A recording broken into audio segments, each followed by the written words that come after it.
The Texans are getting healthy at the right time, leading to possibly the best day of training camp.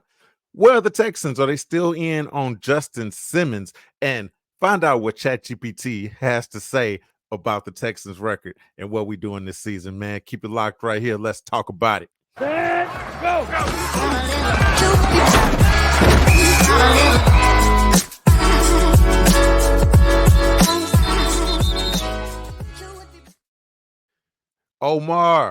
Omar, bro, we essentially like less than a month away from the start of the season, bro. We got all the time that we've been itching and waiting. It's about to pay off, dog. We about to get that major payoff, man, and get this fun ass season started, man. Yo, that's the most exciting thing is that we've been talking about this for quite some time, and it is literally around the corner.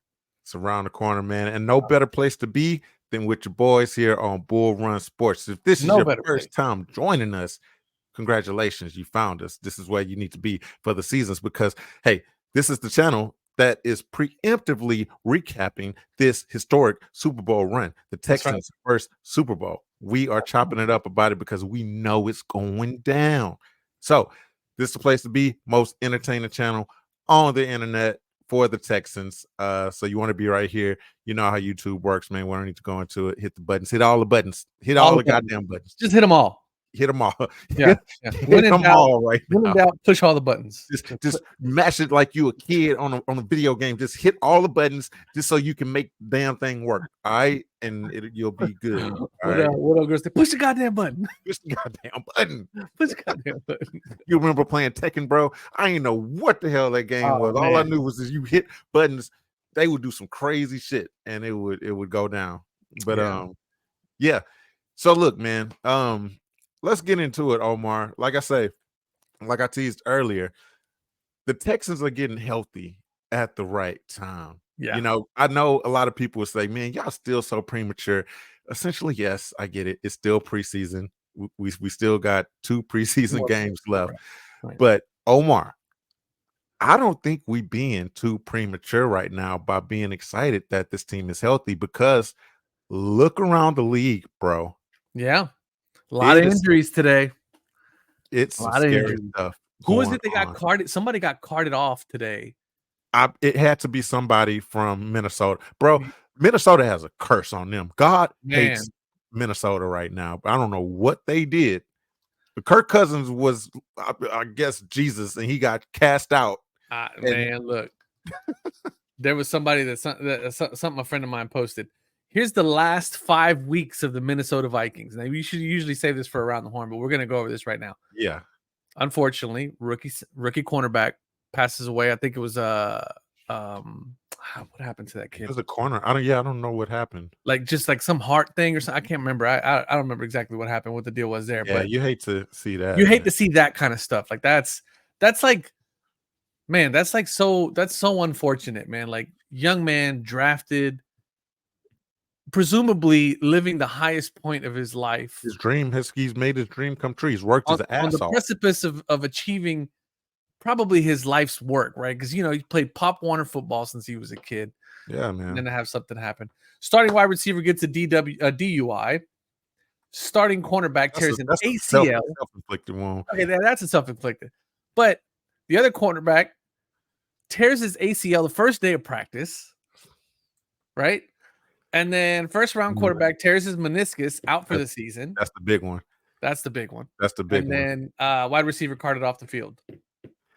Yeah, what is Justin Jefferson gonna do, bro? Let's call it what it is, Omar. With the first round pick of the 2025 draft, the Minnesota Vikings select. Yeah. That's what it is, bro. Why even play the games? Yeah. That's so unfortunate, man. I mean, it's funny too because I think, if I'm not mistaken, I just started watching Receivers on Netflix. Oh, okay. Yeah. I watched the first episode, man. That's some good stuff. But I gotta check it out. I still haven't, man. Yeah. It's pretty good. Man, do we even need to go around? I mean, bro, I got some guys marked down around the league. Hollywood Brown with the Chiefs. He's dealing with an injury now. Right. These are the current Super Bowl champs. Right. How much does it really matter? But Jahmyr Gibbs out in Detroit. That's a soft tissue injury. That's a hammy. Justin Herbert, plantar fasciitis. He's in a walking boot, Omar. I Let me don't tell you know. something about that plantar fasciitis. I've had that before. No shit. That is no joke. What haven't you had, bro? Goddamn. That is You had no the goddamn joke. gallbladder deal. Hey, I think God hates you just as much as Minnesota look, right now. I'm gonna tell you what it is. A lot of shit catching up with me. It's 40 years of driving this thing like I stole it. Catching up with my ass is what it is. Yeah, man. I've had like, you know, the fallen arch, plantar fasciitis kind of thing. My wife Martha had it. Ooh, man. That is no joke, man. Y'all walking on hot coals over there, bro. Y'all need to get carpet in the crib. Oh, that's true. That is true. You know, but yeah, man, that's no joke. I feel bad for that. I feel bad for it. In a walking boot. That's your imagine being that fan base, right? Your quarterback. Yeah. They got a new coach. They got Jim Harbaugh. You know, they should be excited. So that's, I mean, it's going to be tough already, right? They lost their receivers, Keenan Allen, Mike Williams. They coming in.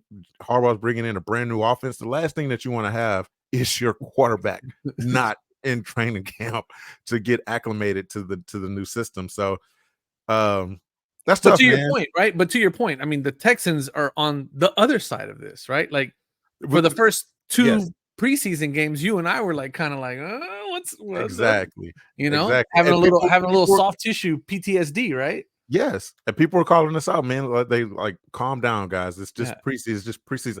No, this stuff matters. Yes, the more time you can get in training camp, the more time you could get acclimated to your system and get those reps in. You know, the better your team is going to be. Yeah.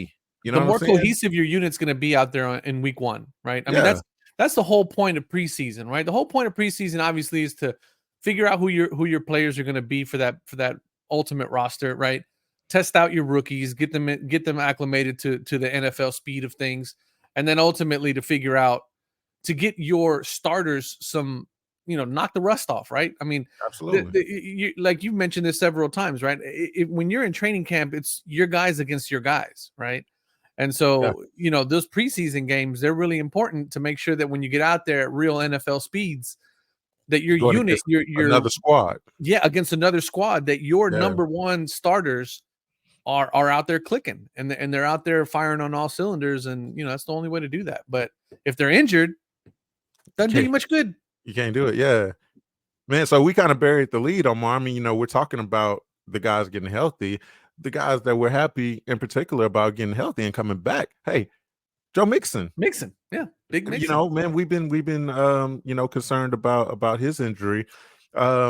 He's back out once there. Again, it was a soft tissue thing, right? It's like a soft tissue, yeah. Lassiter was back. Yep. You know, a big deal. The offensive line for the first time played as a cohesive unit. You know, which you know essentially led to what we're going to talk about, maybe our best practice of training camp, man. But it's great to see these guys back. Right. You know, it's great to have them back, man. Joe Mixon, I know last episode, bro, we talked about our concerns at the you know RB2 position, because like we mentioned, we know Joe Mixon got RB1 duties. He's gonna do his thing. But dude, from what I heard coming out of training camp, because I was not there, shout out to Cody Stutes, Landry Locker, who, you know, I kind of hear these reports from, you know, some other beat writers and things like that. Bruh, Dameon Pierce is not able to do the same things that Joe Mixon does. The running back position is a lot about vision, bro. Like Joe Mixon is seeing these holes. He's seeing these cutback lanes. He's doing the things that you want from the position. Then Dameon Pierce, presented with the same opportunities, are not taking advantage. Doesn't do it, right? Yeah, no. and it's an interesting situation, right? Whenever you bring in somebody like a Mixon, right, that is starting to really distance himself, right, in this race, right? I don't think anybody ever coming into camp ever thought that there was going to be a fight for the RB1 position, right? No. Well, what we were expecting was, at least for some, you know, coming off of the bad year that he came off of last year, you would figure that he would kick it up a notch and go, all right, I got to get into this. And you would at least expect him to be a very serviceable RB2, right? Where it's like, if Mixon goes down, God forbid, knock on some fucking wood here. Thank you. If Mixon goes down, God forbid, at least we got Pierce, who is a serviceable person that can be plugged into that. Right now, he is not looking like that at all, right? Nope. He's like, I even want, because I recorded the last game that we had. There were so many times, dude, where he wasn't, I almost feel like it's getting into his head now, where he's just grabbing the ball and running, right? Like he's not letting the play. That's one of the beautiful things about the guy that you have up on your wall over there would do, is he would have the patience and the speed in his step varied, right? Depending on, okay, I'm not gonna dart in there just yet. Let me let this marinate for a second. Okay, boom, there it is right there. And then all of a sudden take off. You remember who was the best at that? You remember Le'Veon Bell with the Steelers? Yep. Oh my God, bro, talk about patience. He would essentially stop in the backfield, completely have to get the ball, look, and just go. And bro, that 0 to 100 speed was nasty. Right. So to your point, Omar, that is a huge part of playing the running back position that he doesn't possess. It's crazy. It's like you get the ball and he's like a Flintstone, it's just barbaric. Just go wherever. And it's like, no, you can't do that. It's finesse, bro. Yeah, absolutely finesse. He doesn't seem to have it, man. But hey, we don't need to talk about Dame for too much longer, man. Cam Akers, hopefully he can get that RB2 spot. But let's get to some more positive news, Omar. With all of the health going on, with us being blessed, bro, people were balling out today, specifically Stefan Diggs. Yes, sir. All right. He was doing his thing at training camp, essentially our best day of camp, and no one shined brighter than Stefan Diggs, to the point to where, bro, of course, that's what we want to see, right? But he's out there, he's drawing, he's doing his thing against Kamari Lassiter, and like we keep saying, iron sharpens iron, right? Mm-hmm. So he's out there taking reps against him. He catches the ball on him. Okay, you expect that. Next one, Lassiter gets him up. He does this thing. He does what a CB2 is supposed to do. Right. Nah, Steph's like, nah. Hold up. Let's run it back. So, bro, I mean, you just love to see it, man. And the thing about you alluded to a good point a few minutes ago, where you were talking about how for the first time our offensive line is out there in full force, right? Yep. And so, if I'm the other 31 teams that are out there right now, I'm really paying attention to the fact that when you give Seven his front guys, it's protection, it's gonna be a problem. It's gonna be an absolute problem, because by all accounts, Lassiter, this kid's a stud, and he's out there locking people up, and he's out there doing his thing, and it's all within this. It's all within the Texans' echo chamber at the moment, right? But we've seen it also out on the field against the Steelers, and then against when we played the Bears. So this isn't something that is just. But then again, we were playing up against the second and third stringers, so there's not really much to write home about at the moment. Yeah. But if it ends up being that this kid Lassiter is up there with the top cornerbacks, and you find out that he was locking up Diggs all camp, man, it's like it's almost like a bonus. You're like, oh, 100%. This is amazing, right? Like, yeah, bro, we hit the lotto with this kid, Yeah, I'm hoping to see him out there getting some game action against the Giants, man. That would be great. That's gonna be an interesting game. I think what's the name? Malik Neighbors, I think is their first round rookie draft pick at wide receiver. Because we practice with them all week, don't we? No, we got the Rams who we practice with. Rams. That's right. There you go. Next week, yeah. Next week. So he gonna get some reps against some good receivers. I mean, I think Puka Nacua is still a little banged up, so I don't know. Is he really? But he got to go against Cooper Kupp. Let him lock up Kupp, bro. Yeah. Oh man, I'm excited about that one. That's gonna be interesting. The reports coming out of that one are gonna be interesting. Yeah, I can't wait for that. I can't wait because it's a whole week of yes. going up against those guys, scrimmaging against them. That's going to be a very exciting week, man. Most exciting week until we get to week Right. 1 versus the Colts, Right. bro. But man, all good stuff, man. Positive all good vibes stuff, coming out of man. this week. Talking about the secondary though is a good lead into are the Texans still in on the Justin Simmons sweepstakes, man? Right. Where is Justin Simmons? What is he gonna do? From all the reports that I've heard, Omar, I think that it's time for us to stop making educated wishes like Deadpool and just Educated wishes. go ahead and we gotta love the ones we got, bro. But I mean, we gotta love the ones we got, man. Well, I'll say this: he's narrowed down his choices from all the reports I've heard. Narrowed down his choices to either going to the Saints or going to the Falcons. So he wants to be in the NFC South. From what I've heard.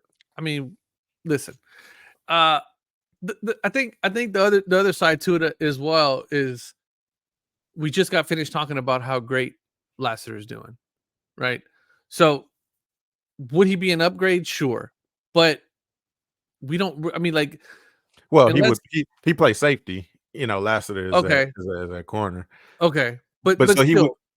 Like the whole point of it is that, like, I mean, do we need a huge upgrade? What is he asking for money wise, right? Because nobody really knows what the situation there is. We don't know what the cancer is, essentially, right? Yeah. I mean, and why is he a free agent still? Why is he still a free agent, bro? I mean, that's a huge mystery. Oh, somebody that we haven't talked about. I don't think we've talked about it all on this channel, because he was a free agent mystery this whole offseason. Xavier Howard, he was such a big talking point, until the news of him came out. I can't remember exactly what he did, something involving a kid, some kind of sex scandal or something. But it was like after that report came out, everybody just kind of went hush on Xavier Howard. But dog, if we know the NFL to be what it is, we know they usually sweep those kind of things under the rug. Right. You know what I'm saying? And this is still a Pro Bowl caliber cornerback that has just gone mute. Media's just gone mute on this guy. So it's hard to believe that something like that is keeping him from some NFL team's camp. And what the hell is the problem with Justin Simmons? Because I ain't heard anything about him, no type of scandals or nothing, and he still ain't with the team.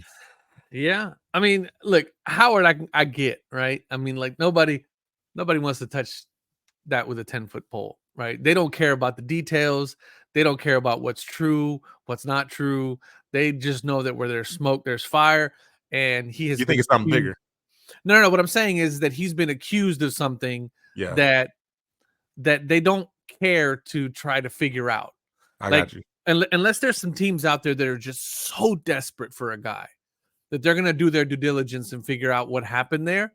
Yeah. And I just don't think that there's any teams out there that are willing to take that risk, or they've taken that risk. They've done the due diligence and found out that he did some wild shit that he wasn't supposed to do. Yeah. And they're just not touching him with a 10-foot pole. And they're just going, look, man, we're not going to put you on blast, but we cannot. Sorry, we cannot have what you're doing mixed in with this organization. Yeah. So I believe that scenario more than just the one of, okay, we don't know what's going on, but we don't care to investigate further, because we're not talking about a fringe guy. No, you're talking about a Pro Bowl cornerback. Yeah. And it's not a lot of them in the league. You know what I'm saying? Like, that's a very valuable position, and he's a good one. So I think you're right. I think the other scenario that you painted, like, nah, they got the reports. They just ain't letting it slip to us, but they know what the hell is up. And so do you know what supposedly happened with him? No, man, I don't remember. It's been a couple months since that report came out. Yeah, so apparently what happened is that he was dating this chick, and she had a son. Yeah. And they broke it off, and I think the son started harassing him, like sending him all kinds of crazy text messages and saying all these crazy things to him. Yeah. And then he basically was like, well, look what I had your mom doing. Oh, yeah. You see what I'm saying? You're right. Okay. And sent the son a picture of, Howard having his mama in some uncompromising positions. Yeah. And turns out the kid's a minor, right? Like a 17-year-old, 16, 17-year-old minor. Yeah. And yeah, I don't know the legality behind that, but it's an extremely shitty thing to do. Oh, Either for way, sure. right? For sure. It's a bonehead. It's a very bonehead move, right? Yeah. Like, yeah. why are you even engaging with this child? I mean, you're what? How old is he? You're almost 25, 30. He's 30, grown man. Grown man. Yeah. Yes. Yeah. And you're out here, going back and forth, and sending, that's why I fucked your mama, that kind of thing. It's like, come on, the man. Receipts. yeah, exactly. And then sending the receipts, like, come on, man. I mean, bonehead moves like that, like off the bat, tells me that you're not very it tells me that you can make brash decisions like that very quickly. That'll get you in some really big trouble. Yeah. Typically, not somebody I want on my organization. And so they probably gone through the due diligence and realized, no, that story is 100% true. And even though the legality of it may be some gray area just due to the fact that they're calling him a minor, he's 17, 18 years old, whatever. Yeah. They could probably get him legally acquitted of it, but the story's going to stick. That stink is going to stay with him, and teams aren't going to touch him. It's not yet. I feel you, bro. I feel you. Meanwhile, Josh Giddy is out here balling out, bro. He's still doing his thing. You know what I'm saying? Ain't nobody giving a shit about Josh Giddy knocking down. You want to know the other flip side of it? The other flip side of it is that the kid that just got drafted by the Utah Jazz, right? I think he's like 18 or 19 or 20 years old, has had he's got like a 27-year-old fiance that's been grooming him since he was like 13 or something like that. Yeah. That's an even crazier one. But ain't nobody gonna talk about that though. Yeah, she's bad though. Well, she's Mormon, first of all. They're Mormons. Really? That whole little Mormon clan. Yeah. Oh, she got a bunch. You gotta read that. You gotta read that story, bro. Bunch of little guys running around there. Oh, bro, you gotta read that story. They live on some farm. I'm definitely gonna read that story. Oh, that was wild. That was wild. Because on draft night, his family was dishing the dirt on draft night on Twitter, like putting it all out. Pictures. Oh man, how have I not heard about this? Oh, bro, it was you ain't hear about it because it's the opposite. It's the girl grooming the boy. That's why you don't hear about it. You're right. Had it been flipped? Ooh, my boy. We praise the dudes when that happens, right? It's like, yo, good for you, young brother. get you some. Yeah, that's crazy. But yeah, no, there's definitely some pieces of shit out there, both men and women. So unfortunately, man, we were talking about Justin Simmons, man. Like you said, Omar, what you alluded to, bro. Our secondary, I think, is good. I mean, not just our secondary, but our defense overall, because it starts up front. They're the baseline for the defense. We're going to be getting after them. That's going to make our secondary better. Somebody that we've talked about on this channel before, we said that it's not just us, bro. Right. Everybody has had their worries about Jalen Petrie, but from what I'm hearing coming out of camp, bro, he is excelling in his new role in the slot, playing nickel, been kind of taking some examples, taking the coaching, listening, being very communicative, even with Stefan Diggs. And from all I'm hearing, bro, he's doing excellent. They like Kalen Bullock, our rookie out there. Eric Murray is somebody that they're saying is looking good. So pretty much my point is, even though we're out on Justin Simmons, I think we'll still still excel. We'll still be great. We still have a very serviceable secondary. Yeah. So we're not out of it too bad. Absolutely, man. So going into the second year of CJ Stroud, Omar, there was a very interesting question posed by former writer for the Houston Chronicle, Mr. John McClain, the legend, the general out here, man. He asked Bobby Slowik about the second year slump, about the sophomore slump, man. And Slowick has some very interesting answers, bro. Like Slowick, Omar, as we know, we got to enjoy him this year, bro. He's a rental. He is gone. You think so, man? Oh, bro. he's too good. I mean, he's too good to stick around. Plus, like I said, we know we win in the Super Bowl, Omar. So why would the genius, savant, offensive mind of this football team still come back to try to go for a back-to-back? No, we're gonna lose him, man. So, man, he is polished. He's crisp with his answers in these press conferences, man. I'm loving his answers this year. He's doing everything he can, but he's campaigning harder than Kamala and Trump. He's sounding good, and he's giving some great answers, man. Essentially, what he said about CJ is his improvement. He's improved in the pocket, and we've talked about it before, Omar. Like, hey, who didn't love watching Michael Vick run all over the field, do all the stuff that he could do outside the pocket? But we know to win in this league, because we know, man, quarterbacks get hurt. They expose themselves much more when they run. To excel in this league, you want a true pocket passer, right? And Slowick was gushing over the fact that CJ has taken a bigger leap this year at being great in the pocket. Like, you got pocket guys like Tom Brady, obviously is the one that comes to mind the most, right? But I've always admired the hell out of Aaron Rodgers. The pocket, man, it's beautiful the way he anticipates. So Slowick was gushing over CJ the way that he's able to stay in the pocket, and just kind of maneuver around and not panic and rush out of the pocket. So I loved hearing that. But also, he kind of started talking about how teams around the league, like, you hear this narrative all the time, right? That, oh, they got tape on CJ now, from his year. CJ not gonna confuse nobody this year because they got tape on him, blah, blah, blah. What's your thoughts on that shit, bro? I mean, from everything that I'm hearing based on what's coming out of camp, right? And the little bit that we saw in the Steelers game, right? And your point, what Slowick is now saying about CJ, I don't think they've seen everything there is about CJ Stroud yet, right? So whatever tape you got, great. You're about to add some more to it. Enjoy that tape. Enjoy that tape. Yeah. Entertainment purposes only. Yeah, file it, archive it. Yeah. Write null and void on it. Throw it out the window, because I think you're going to see a different CJ this year. Yeah. I mean, I think they know that about it. One of the things that they've said coming out of camp, that a lot of what they've been working on is like their play calling, right? Yeah. And the way that they call plays, how quickly they call plays, how quickly they get into formation for certain plays, audibles, how to recognize audibles, how to call audibles, right? Yeah. They're getting things down to like the simplest forms, right?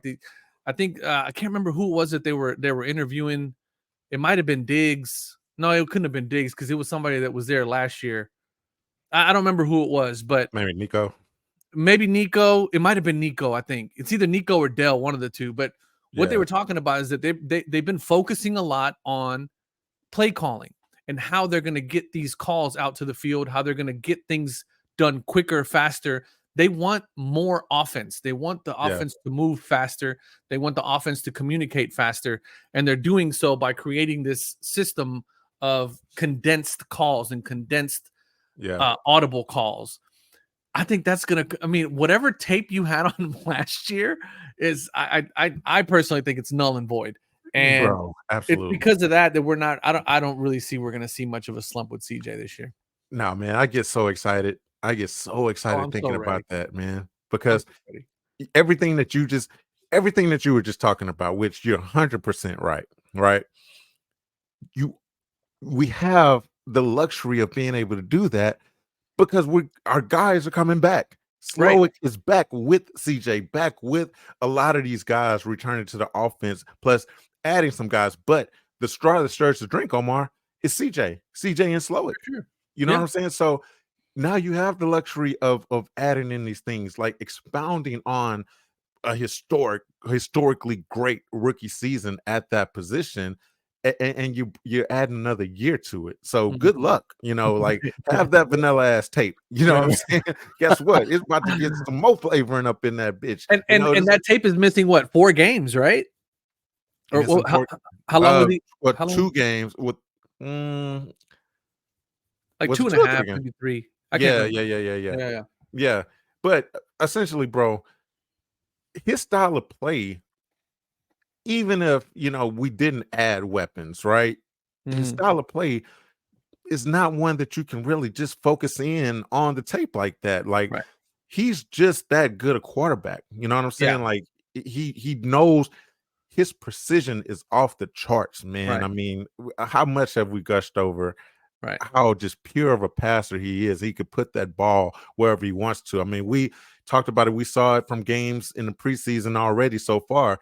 Man, it's a game of inches. You put that ball slightly behind the receiver, it goes that from a Dell touchdown pass was a thing of beauty. Man, I mean, absolutely. the way he threaded that needle was absolutely insane. Literally put the ball right. I mean, just it's nuts, bro. I heard he had one to Tank at practice that was just ungodly. You know, he can't pass the ball better if he was what's just tape gonna do on that? handing it to somebody. You know what are you gonna do with tape? What is tape gonna do for that? Like Nothing, I say, right? It's just for entertainment. Right. Just enjoy yourself. Grab some popcorn, and behold. You know what I'm saying? And then take away the fact that, right? So I mean, obviously we know what CJ is, right? But he's got now a three-headed monster out there that, okay, let's say you do watch tape, right? Let's say you do pick up on a few of his tendencies from last season, right? And let's say, for argument's sake, that he carries some of those tendencies into this year. What are you going to do? You're going to rush three? You're going to rush three and leave your guys out there butt naked. Good luck with that. Bro. Good luck with that. You said three. But what you gonna do? What you gonna do when he toss it out to Dalton Schultz, to Cade Stover, to Joe Mixon coming out the backfield? You know, if he does a chip block and sneaks out because he see good luck, man. Enjoy that tape. But the thing that I like the most about what Slowick said was like, hey, yeah, they got tape on us, but guess what? We got tape on y'all too. They're over there studying the defensive guess. We have one of the best defensive coaches in the league. What's CJ doing? CJ goes from sitting with Bobby Slowik, who's an offensive savant, to sitting down with DeMeco Ryans, right? To saying, hey, you know what? This is some of the stuff that we've seen from these teams who we're going to be playing this year. This is what they were doing last year. You know, this is what this defensive coordinator was doing. So, hey, we got tape on you too, bitch. Well, not only that, but you got this kid up at 2:00 in the morning watching tape, texting everybody what to look out for. He could be doing anything in the world, Omar. Anything in the world. He got millions of dollars. Room full of bitches. Bro. One of the most popular guys. He became a superstar after last season, getting invited to white parties, doing all this. But what's he doing in the middle of the night? Watching tape, texting his teammates. Hey, you missed that block. I'm watching tape. You missed that block. Just want you to know that. I need you to tighten that up. How blessed Can you imagine? Bro? How blessed are we? This kid is a millionaire, young, good-looking kid, and he is a good-looking kid. 2:00 in the morning watching tape. Could be in a room full of bitches. Could be. Absolutely. It couldn't be me. It couldn't be me, Omar. Well, let me tell you something, buddy. There's a reason why he's there and we're here. That's facts. Because it couldn't be me either. I'll take that second round pick rookie deal. You won't see me. I'll be in Phuket getting diseases they ain't even got names for. You hear me? Hey, who would you was excited about him like being excited with Amber Rose? That's what I'm saying. Oh, come on, bro. Anybody that turns down Amber Rose is he's laser focused. Yeah. He's laser focused. Man, I love it, bro. So we're hype, obviously, on CJ Stroud. We're hype on the Texans. We know it's not just a thought. We know that they win in the Super Bowl.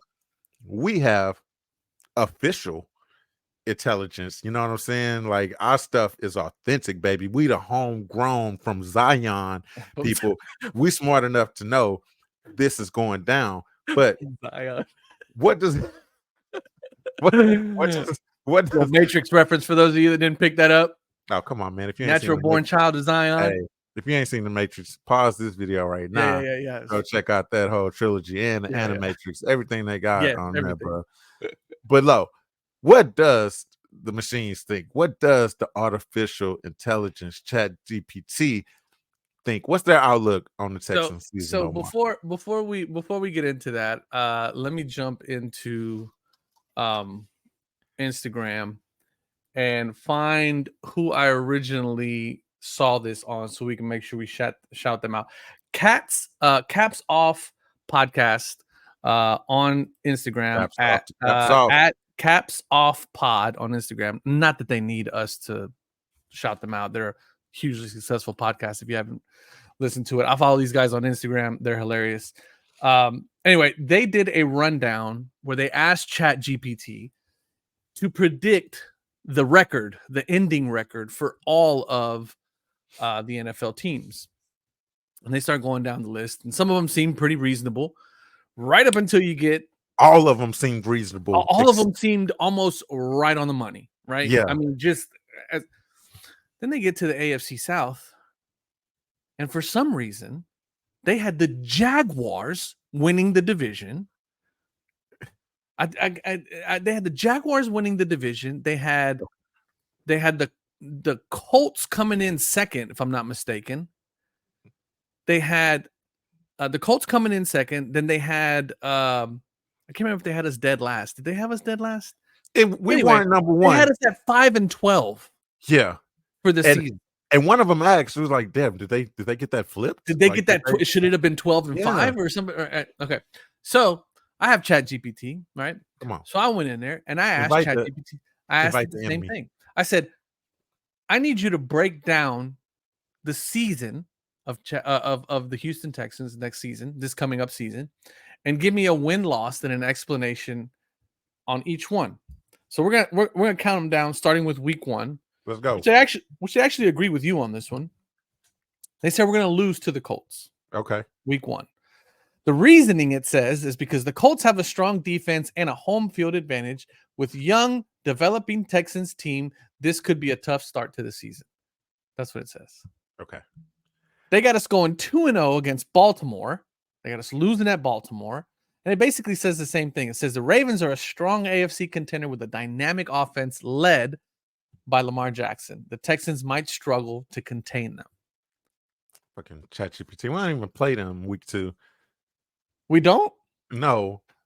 So they already got us. They already got us screwed up. So hold on. Who do we play week 2? Let me see this. Hold on. That might be the reason why this is all jacked up. Yeah. Who do we play week 2? It ain't the No, it's the Bears. Yeah, Caleb and then it's got us playing Jacksonville week 3. Yeah, this is all over the place. No wonder it had us going 6. You know what? 11. I think that's last year's schedule. Is it? I think so. No, so we play Baltimore week 1, and we played the Colts week 2, then the Jags week 3. ChatGPT don't know shit, bro.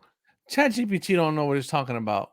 Goddamn, but anyway, long story short, they had us going 6-11, and it says the predictions suggest that the Texans will have a challenging season as they continue to rebuild and develop their young talent. They might struggle against stronger teams, but could pull out a few wins, especially in division games against the other teams in transition. 6-11, yeah, and 5-12. You know what? I'm gonna give ChatGPT a chance to redeem itself, bro. Make sure that you type in for the 2024-2025 season.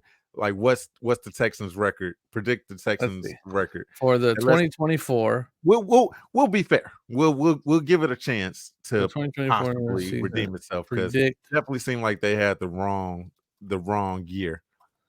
Because I know part of the AI deal with ChatGPT, especially, they only have information for up to a certain point, so they may still need to gather information. Now it's saying 7-10.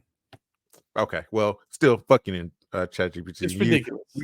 We gave you a chance to redeem yourself, and you still. It depends on various player development, draft picks, free agency moves, and coaching strategies. However, based on their current trajectory, recent performances, and likely improvements, here's the speculative prediction. Likely improvements. Okay. 7 and 10. Wow. Factors considered: roster development, coaching impact, divisional competition, and strength of schedule. All right. Now, what I will give Chat GPT is that strength of schedule comment. Yep. So, yep, you're right. That lets me know that we got the season right because we have the first place schedule since we won the division. We got some dogs on that schedule for sure. We gonna earn this Super Bowl. We gonna earn this trophy for sure. So bro, that's strange, you know. And I did hear them, man. They kind of talked about it, you know, in the video that AI is still to a point. If you're listening to us and you haven't had the opportunity to use an AI feature, to use Chat GPT, man, don't go turn in a report that you're depending for your goddamn job on, or you know, you need to pass a graduate class. You know what I'm saying? Like, AI will still get it wrong. You know what I'm saying? They still going off of. They still pretty much believe that the Texans are a dumpster fire. They're looking more so at the record than the intricacies of what we do here, of passionate fans are that are invested. I would dare say we more than fans at this point, bro. We invest a lot of time into this team. You know what I'm saying? For sure. So AI ain't doing the research. They not, you know, you could say they're not as passionate, but you don't need passion to just have logic. Right. We see the improvements they're making. We see that they're going all in, and AI is just kind of looking at, okay, they had a shitty record, you know, year before last, and you know, maybe the last 4 years were a dumpster fire. We're taking an average. Yeah, it's very mathematical. It is exactly. I just thought it was very interesting that it put us at 5 and 12. Yeah, it's all over the place, but none of the predictions have been good, which is odd. Right. Exactly. Yeah. It's all over the place, man. That's interesting, brother. We went around the horns a little bit earlier, man. So I guess this is a good place to kind of tail off, man. Like we said earlier, man, y'all know exactly how the YouTubes work. All right. And if you're still here rocking with us right now, you're a real one. We appreciate you being here. Look, the Andre Johnson Legend shirt is still out there for you guys to get, and it's only going to be out there for a limited time because we got some heat. We got some heat coming for y'all, you know, before the season starts, man. So be sure to hit up the link in the description, get that iconic shot of Dre doing his thing to Cortland. Listen, Finnegan, man, I went out and ran some errands today, and I had mine on. I don't know how many people. I had like at least 4 people ask me about that shirt. That's a badass shirt, bro. They were like, yo, where'd you get that shirt? Oh, man, I like that shirt, bro. I'm like, hey, man, link in the description. Check it out. I gotta wear mine out in front of. I haven't had the opportunity to wear mine out amongst the Houstonians, bro. But I'm sure I'll get the same reaction, and you will too if you get yours, man. Did you get yours already? You will too. Yeah, okay, man. I just haven't had the opportunity to get out there and showcase it, man. But yeah. You watching this, you get yours. Hey, you'll be a legend amongst the people that you would too, bro. But like I said, man, y'all hit the subscribe button, y'all hit the like button. Chime at us, man. Hit us up in the comment section. It's a community, man. Like y'all got a lot of shit to say when it's some negative shit. But you you can also hit us up with some show some love, goddammit. Hey, we want the smoke. So for sure. Keep talking that shit because we can take it. It's all good, bro. So, I ain't scared of nothing but dinosaurs, baby. Nah, and maybe Andre Johnson. That too. Yeah. Man, we're gonna get up out of here. We will see y'all next time. Love y'all. Peace.